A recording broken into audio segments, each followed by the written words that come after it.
Dr. Carson, we're getting a blizzard tonight. It's a far stretch from when you first came to Iowa, right? Yes, absolutely. What was it like when you first got here? A little hot? Oh, this summer, it was the hottest place on earth. I was wringing out my towel and sponging off. Well, the Iowans like you. I saw the polls last night. You have a 71% favorability here. Well, and last night, at the place where I was speaking, they couldn't get everybody in the overflow room. I spoke 3 times just to speak to the people who couldn't get in. And the level of enthusiasm is great. I think people are actually, when it comes down to the actual vote, will be looking to listen to their heart.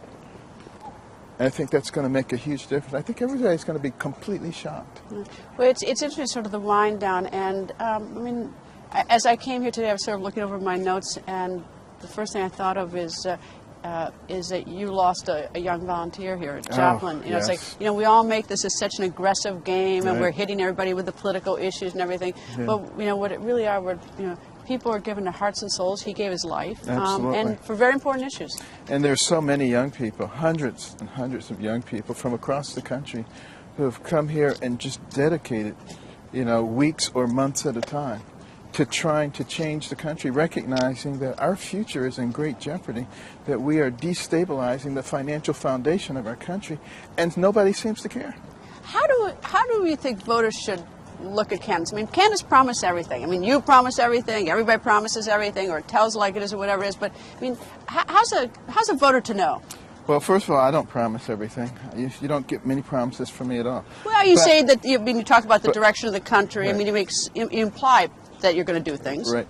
But I think what voters should look at is not what people say, but what they have done. What has your life manifested? The Bible says, by their fruit you will know them.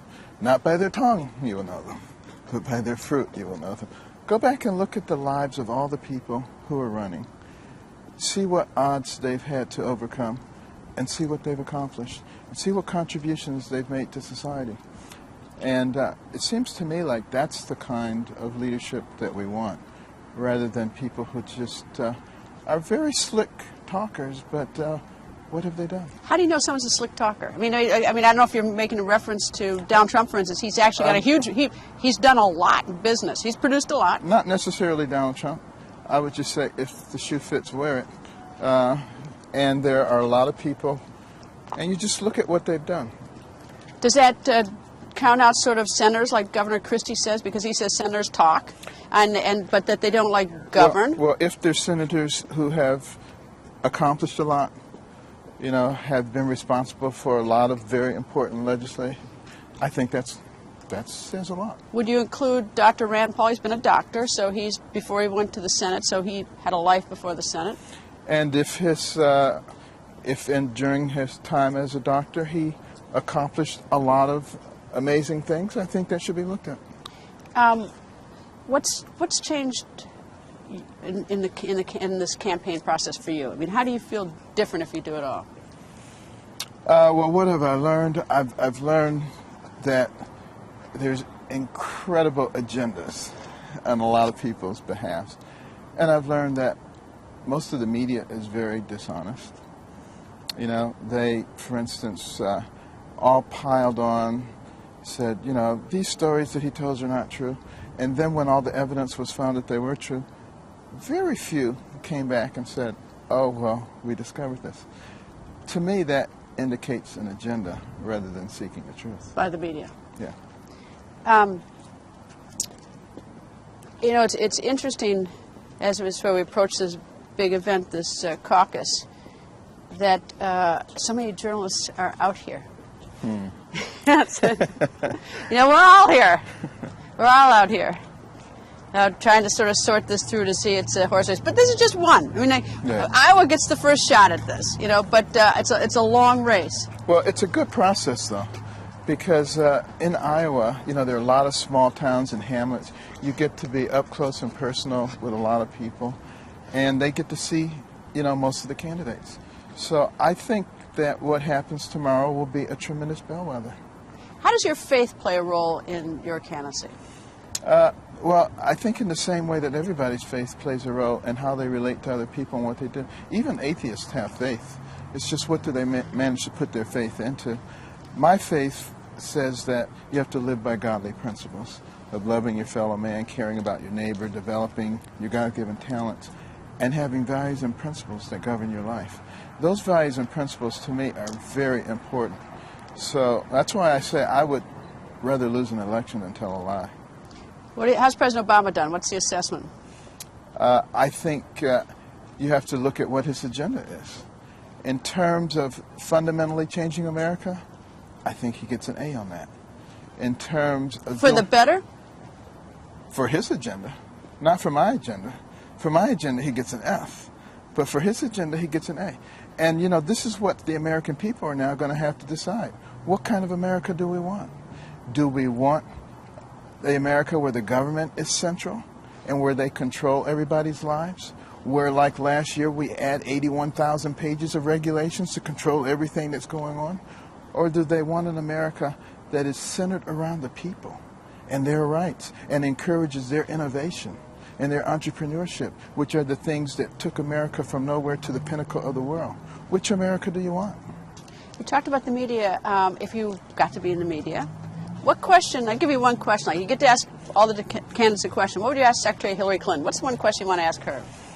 I would say, when did we become a nation where we leave our soldiers fighting in a place like Benghazi with no backup? All right, Senator Bernie Sanders. I would ask him, how much of a person's hard-earned money is enough for him to take for him to be happy? Governor Martin O'Malley, your former governor. I would say, what great accomplishments did you have in Baltimore and in Maryland that lead you to believe that the presidency would be a good slot for you? Let me take a couple of the GOP. Donald Trump. I would say, are you really interested in being president of the United States? Or is this just another notch in your belt? Senator Marco Rubio. I would say,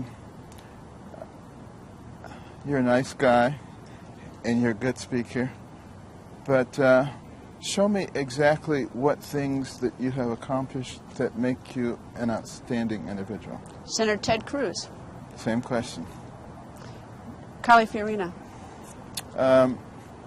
You know, I've known Carly for 20 years, and I would say to her, do you think that being a woman who can tackle Hillary Clinton is the most important benefit that you bring?